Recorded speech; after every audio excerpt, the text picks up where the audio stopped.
আমি শুধু আমার ছেলে 3টা কেমো খুব কষ্ট করে প্রোভাইড করি। 4 নাম্বার কেমো থেকে আল্লাহর রহমতে জনাব তারেক রহমানের পরিবার, আমরা বিএনপির পরিবার আমার পাশে পাই। যাদের ডাকে আমার সন্তান মারা গেছে তারা তো আমার খোঁজ খবর নেয় নাই। আমার বড় ছেলে মারা যাওয়ার 7 মাস 13 দিনের মাথায় আমার হাজব্যান্ড ব্রেন স্ট্রোক করে মারা যায় 2025-এর মার্চের 18 তারিখ 17 রোজায়। লাইফের এই পর্যায়ে আমি আমার ছোট ছেলের হারানোর আর কি আছে।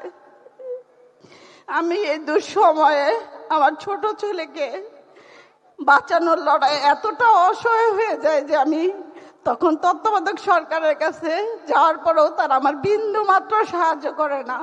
আমি স্বাস্থ্য উপদেষ্টার কাছে 3বার আমার এই অসুস্থ ছেলেটাকে নিয়ে যেয়ে সারাদিন বসে থাকি কেমো দেওয়ার পরে। উনি আমাকে বলে ওনার হাতে কিছু নাই, আমার সন্তানই ট্রিটমেন্ট পায় না কারণ ও শহীদের ভাই। এই খবর কোনোভাবে আমরা বিএনপির পরিবার কাছে পৌঁছায়। আমি শুধু আমার ছেলে 3টা কেমো খুব কষ্ট করে প্রোভাইড করি। 4 নাম্বার কেমো থেকে আল্লাহর রহমতে জনাব তারেক রহমানের পরিবার, আমরা বিএনপির পরিবার আমার পাশে পাই। জীবনে বাঁচার লড়াইয়ে ওনারা আমার ছেলের পাশে আর আমার পাশে কিভাবে ছিলেন হয়তো আমি আপনাদের বুঝাইতে পারবো না। তখন তো আমাদের যাদের ডাকে আমার সন্তান মারা গেছে তারা তো আমার খোঁজ খবর নেয় নাই। আমার বাসায় পর্যন্ত যায়।